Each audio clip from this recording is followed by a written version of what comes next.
Chapter 41. Canst thou draw out Leviathan with an hook, or his tongue with a cord which thou lettest down?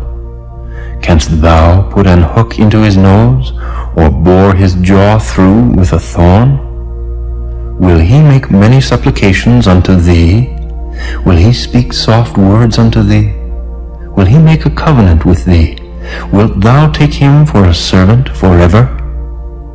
Wilt thou play with him as with a bird, or wilt thou bind him for thy maidens?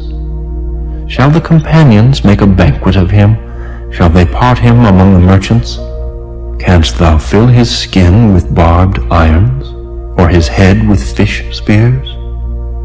Lay thine hand upon him, remember the battle, do no more. Behold, the hope of him is in vain.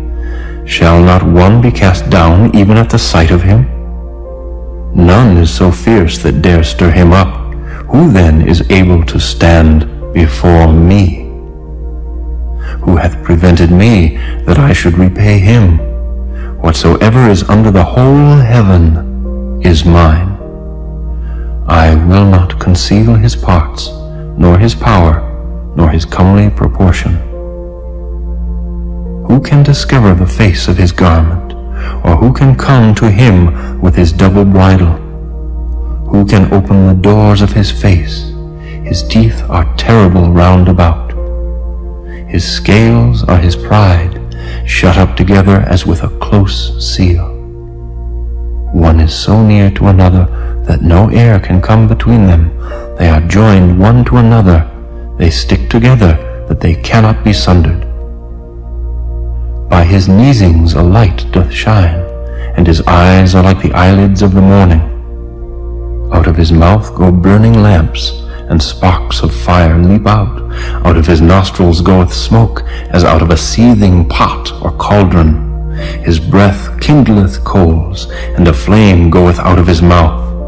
In his neck remaineth strength, and sorrow is turned into joy before him. The flakes of his flesh are joined together. They are firm in themselves. They cannot be moved. His heart is as firm as a stone, yea, as hard as a piece of the nether millstone. When he raiseth up himself, the mighty are afraid. By reason of breakings they purify themselves. The sword of him that layeth at him cannot hold, the spear, the dart, nor the habergeon. He esteemeth iron as straw, and brass as rotten wood. The arrow cannot make him flee. Sling stones are turned with him into stubble. Darts are counted as stubble. He laugheth at the shaking of a spear. Sharp stones are under him. He spreadeth sharp pointed things upon the mire. He maketh the deep to boil like a pot. He maketh the sea like a pot of ointment. He maketh a path to shine after him. One would think the deep to be hoary. Upon earth there is not his like, who is made without fear. He beholdeth all high things. He is a king over all the children of pride.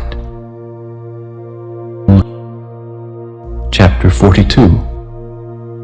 Then Job answered the Lord and said, I know that thou canst do everything, and that no thought can be withholden from thee. Who is he that hideth counsel without knowledge?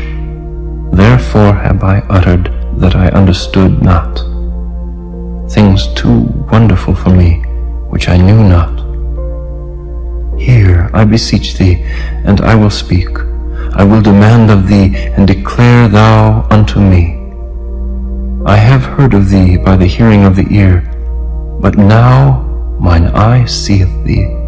Wherefore I abhor myself, and repent in dust and ashes. And it was so, that after the Lord had spoken these words unto Job, the Lord said to Eliphaz the Temanite, My wrath is kindled against thee, and against thy two friends, for ye have not spoken of me the thing that is right, as my servant Job hath. Therefore take unto you now 7 bullocks and 7 rams, and go to my servant Job, and offer up for yourselves a burnt offering, and my servant Job shall pray for you. For him will I accept, lest I deal with you after your folly, and that ye have not spoken of me the thing which is right, like my servant Job. So Eliphaz the Temanite, and Bildad the Shuhite, and Zophar the Naamathite went, and did according as the Lord commanded them.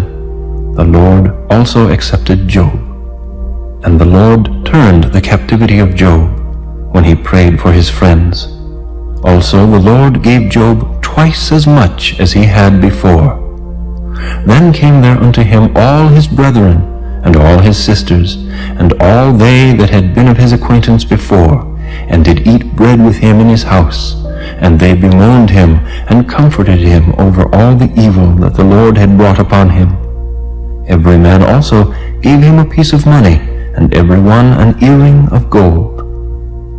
So the Lord blessed the latter end of Job more than his beginning, for he had 14,000 sheep, and 6,000 camels, and 1,000 yoke of oxen, and 1,000 she-asses. He had also 7 sons and 3 daughters, and he called the name of the first Jemimah, and the name of the second Keziah, and the name of the third Keren-Happuch.